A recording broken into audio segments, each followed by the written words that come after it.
আজকে আমরা ত্রিপুরা স্পোর্টস কাউন্সিলের পক্ষ থেকে ইন্টার প্লে সেন্টার কম্পিটিশন, যেটা দীর্ঘদিন ধরে বন্ধ ছিল, আমাদের রাজ্যের মাননীয় মুখ্যমন্ত্রী, রাজ্যের মাননীয় স্পোর্টস মিনিস্টার সবার সহযোগিতা বা ওদের নির্দেশে আমরা শুরু করতে চলছি। আজকে থেকে এই কম্পিটিশন চলবে। রাজ্যের বিভিন্ন প্রান্ত থেকে প্লেয়াররা আসলো। প্রথম ডিস্ট্রিক্ট ওয়াইজ কম্পিটিশন হবে, তারপরে স্টেট হবে। সেখান থেকে প্লেয়ার বাছাই করে আমরা একটা ক্যাম্প করব, যেটা 6 মাসের জন্য ক্যাম্প হবে। বিভিন্ন উন্নতশীল কোচদের এনে তাদেরকে প্রশিক্ষণ দেওয়া হবে। আগামী দিন যেন রাজ্যের জন্য তারা সঠিকভাবে খেলাধুলা করতে পারে, রাজ্যের সুনাম অর্জন করতে পারে। কারণ এছাড়া আমাদের নর্থ ইস্ট গেম 2025 শুরু হতে যাচ্ছে ত্রিপুরা রাজ্যে। 6 মাস আছে এটা। তার জন্য আমরা মিটিং করেছি স্পোর্টস ডিপার্টমেন্ট বা কাউন্সিল মিলে। সেটার জন্য বিভিন্ন অ্যাসোসিয়েশনকে নিয়ে আমরা মিটিং করেছি।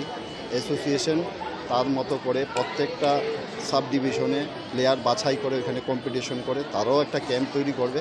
উদ্দেশ্য রাজ্যের জন্য ভালো রেজাল্ট করা। আজকে খেলাধুলার জন্য আমাদের রাজ্যের মাননীয় মুখ্যমন্ত্রী যথেষ্ট চেষ্টা করছে, আমাদের মাননীয় স্পোর্টস মিনিস্টার চেষ্টা করছে খেলাধুলাকে এগিয়ে নিয়ে যাওয়ার জন্য।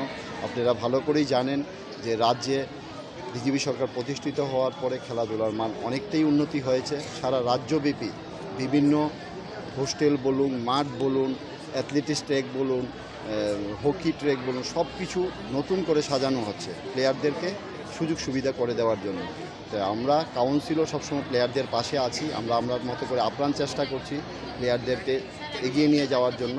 যে উদ্দেশ্য একটি, রাজ্যের জন্য তারা ভালো করে খেলবে, ভালো রেজাল্ট করবে, রাজ্যের হয়ে দেশের হয়ে খেলবে। কতদিন ধরে ছিল? এটা আমি যতটুকু জানলাম যে লাস্ট কমল শাহ স্যার থাকাকালীন লাস্ট হয়েছিল এটা।